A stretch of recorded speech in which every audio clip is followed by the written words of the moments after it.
Hello students, स्वागत है आप सबों का हमारे यूट्यूब चैनल ड्रीम क्लासेस में। दोस्तों, काफ़ी सारे बच्चे कमेंट्स कर रहे थे सर फिजिकल और ऑर्गेनिक केमिस्ट्री के तो आपने गेस दे दिया, पर इनऑर्गेनिक का कब दे रहे हो।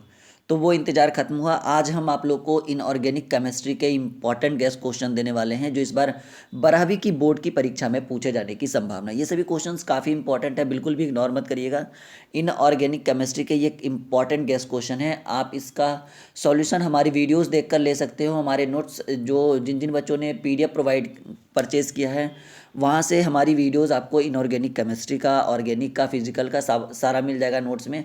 कुछ कुछ प्रश्न ऐसे भी हैं जो हमारे नोट्स में भी अगर नहीं मिल पाते हैं बाई चांस, तो यू डोंट वरी, मैंने उसके लिए भी कुछ उपाय कर रखा है। आपको 1 से 2 दिनों में, मतलब कल उम्मीद है कि आपको इसका सॉल्यूशन मिल जाएगा। उसमें ऑर्गेनिक, इनऑर्गेनिक और फिजिकल तीनों रहेगा। ज़्यादा डिटेल्स के साथ समझा नहीं पाएंगे क्योंकि परीक्षा काफ़ी नज़दीक आ गई है। शॉर्ट में ही हम लोग चलेंगे, बट सॉल्यूशन रहेगा उसमें बिल्कुल अच्छे से। तो चलिए, इनऑर्गेनिक केमिस्ट्री, अगर आपने हमें तक अनअकैडमी पर, अगर आपने अभी तक हमें फॉलो नहीं किया, वीडियो के डिस्क्रिप्शन में मैंने लिंक डाल दिया है। वहाँ पे अनअकैडमी का लिंक है, लिंक पे क्लिक करके आप हमें अनअकैडमी पर फॉलो कर सकते हैं। अनअकैडमी जो इंडिया का सबसे बड़ा लर्निंग ऐप है, तो आई होप कि आप सभी स्टूडेंट्स हमें अनअकैडमी पर ज़रूर फॉलो करिएगा। चलिए, तो स्टार्ट करते हैं। इनऑर्गेनिक केमिस्ट्री, पहला क्वेश्चन, द्विक लवण तथा जटिल यौगिक क्या है। बिल्कुल इग्नोर मत करिएगा। जितना क्वेश्चन हम गैस करके दे रहे हैं आपको, अगर इतना आप कवर करके जाते हैं, एक भी क्वेश्चन आपको नहीं छूटेगा। द्विक लवण तथा जटिल यौगिक क्या है, द्विक लवण तथा जटिल यौगिक का है क्या है, इसको आपको पढ़ना है। दूसरा क्वेश्चन, इसमें लॉन्ग शॉर्ट सभी मिक्स हैं, बिल्कुल पता नहीं चलेगा, ठीक है। दूसरा है, हैबर विधि द्वारा अमोनिया बनाने का सिद्धांत क्या है, ठीक है। हैबर प्रोसेस के द्वारा, हैबर विधि के द्वारा हम अमोनिया का निर्माण कैसे करते हैं, दूसरा। तीसरा क्वेश्चन है, अमोनिया से नाइट्रिक अम्ल उत्पादन के सिद्धांत का उल्लेख कीजिए। अमोनिया से नाइट्रिक अम्ल का उत्पादन कैसे किया जाता है, इस सिद्धांत के बारे में आपको डिटेल्स के साथ समझाना पड़ेगा। ये भी इस बार हो सकता है, इस बार बोर्ड के एग्जाम में पूछ देखने को मिले ये क्वेश्चन। क्वेश्चन नंबर चौथा, निम्नलिखित का IUPAC, international union pure and applied chemistry, IUPAC नाम लिखे तथा ऑक्सीडेशन नंबर ज्ञात करें। निम्नलिखित का IUPAC नाम लिखे तथा ऑक्सीडेशन नंबर ज्ञात करें। हो गया। और ये है, इसमें से कौन कौन का आपको IUPAC नाम लिखना है, 1 2 3 4, 4 क्वेश्चन का जो है IUPAC नेम लिखना है और ऑक्सीडेशन नंबर दोनों ज्ञात करना है। इसको बिल्कुल भी इग्नोर मत करिएगा, कवर करके जाइएगा एग्जाम से पहले।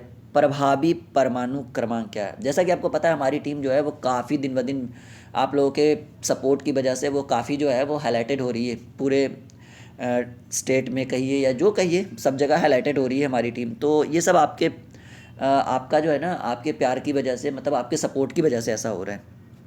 चलिए, प्रभावी परमाणु क्रमांक क्या है, ये आपको कवर करना है बिल्कुल। इसका सॉल्यूशन आपको हमारे नोट्स में मिल जाएगा, वीडियोस में मिल जाएगी, आप एक बार खोज के देखो, सब मिल जाएगा। लिगैंड क्या है, उनके प्रकार को लिखें, टाइप्स ऑफ लिगैंड, ठीक है। तो ये 6 क्वेश्चन हो गए। अब हम लोग नीचे आते हैं। अब है आपको इन सभी चीज़ों को परिभाषित करना है। ये आपको 2 नंबर वाले क्वेश्चन में पूछ सकते हैं। निम्नलिखित को परिभाषित, और भी मैंने आपको केमिस्ट्री के लिए 100 गैस शॉर्ट क्वेश्चन, ठीक है, 20 मैंने लॉन्ग क्वेश्चन, 20 से ज़्यादा ही दिया होगा, और काफ़ी सारे ऑब्जेक्टिव तो खैर मैंने चैप्टर वाइज सॉल्यूशन करवाया था इसका। तो निम्नलिखित को परिभाषित करे निस्तापन, जारण, प्रगलन, अयस्क, गैंग और स्लैग। ये इन सभी को परिभाषित करना है। ये आपको हो सकता है बोर्ड के एग्जाम में इस बार 2 नंबर के क्वेश्चन के रूप में देखने को मिले कि निम्नलिखित को परिभाषित करें निस्तापन, जारण, प्रगलन, अयस्क, गैंग, स्लैग, ठीक है। ये सभी क्वेश्चंस हैं। और 8 नंबर क्वेश्चन है, निम्नलिखित धातुओं के अयस्कों को लिखें। एल्युमिनियम, Fe लोहा, CuHg जिंक, Pb सीसा। इसके जो है अयस्कों को लिखना है आपको, बिल्कुल भी कवर मतलब इग्नोर मत करिएगा। कारण निम्नलिखित धातुओं के अयस्कों को लिखें, ठीक है। जितना मैं आप लोग को जो है ना इनऑर्गेनिक केमिस्ट्री में बता रहा हूँ, बस उतना कवर करके जाइए, बहुत फ़ायदा होगा। अब देखिए, यहाँ से कुछ क्वेश्चन है, रीडिंग टाइप्स क्वेश्चंस, कि PCl5 ज्ञात है लेकिन NCl ज्ञात नहीं है, ठीक है। NCl5, PCl5 जो है कि ज्ञात है लेकिन NCl5 नहीं है, क्यों, इसका रीज़न बताना है। बहुत सारे क्वेश्चन है, इसको डील करना है कि किसी संक्रमण श्रेणी में केवल 10 तत्व होते हैं, क्यों, ये आपको बताना है। H2O द्रव है लेकिन H2S हाइड्रोजन सल्फाइड एक गैस है, क्यों।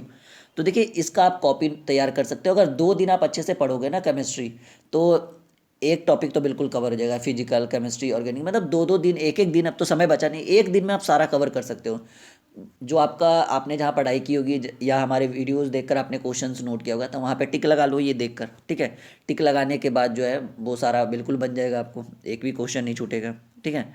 H3PO3, H3PO3 एक डाइप्रोटिक अम्ल है, ठीक है। क्यों, ये आपको बताना है। अगला क्वेश्चन है कि HSF6 ज्ञात है लेकिन OF6 नहीं, क्यों। ये सभी क्वेश्चन बहुत इंपॉर्टेंट है।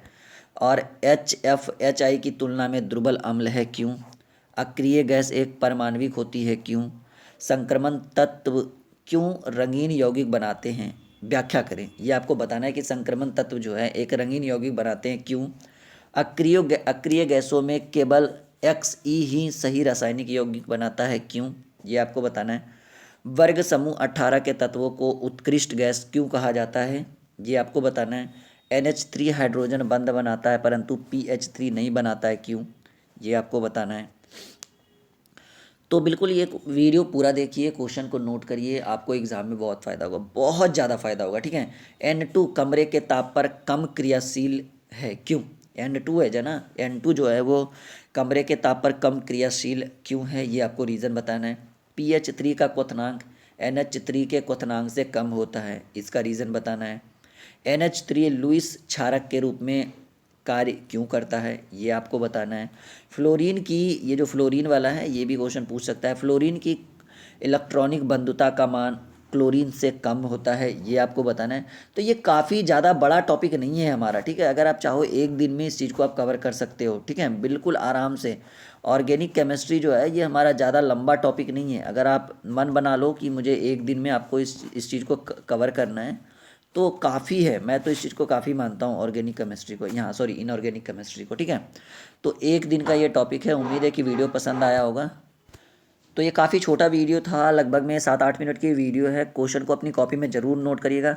अगर आप इस चीज़ को इग्नोर करते हैं तो बोर्ड के एग्ज़ाम के बाद हम आपसे मिलेंगे ज़रूर, लाइव आएंगे, सेशन में लाइव आएंगे, बताएंगे कि हमने जो गेस्ट क्वेश्चन आपको प्रोवाइड किया वहाँ से क्वेश्चन आए या नहीं आए, आए तो कितने क्वेश्चन आए और किन किन बच्चों का एग्ज़ाम कैसा गया। उम्मीद है कि वीडियो पसंद आया होगा। लाइक करिए, शेयर करिए दोस्तों के साथ। और चैनल को अगर पहली बार अगर चैनल पे आप आए हैं, अगर आपने हमारे चैनल को अभी तक सब्सक्राइब भी नहीं किया है तो कर लो एक बार सब्सक्राइब, नोटिफिकेशन का बेल दबा दो ताकि जब भी कोई वीडियो आपके लिए हम बनाएं उसका नोटिफिकेशन मिल सके। अभी बोर्ड का टाइम है, बिल्कुल सबको सब्सक्राइब करवाइए। कब कौन सी न्यूज़ कहाँ से आ जाए ये कोई नहीं जानता है, ठीक है।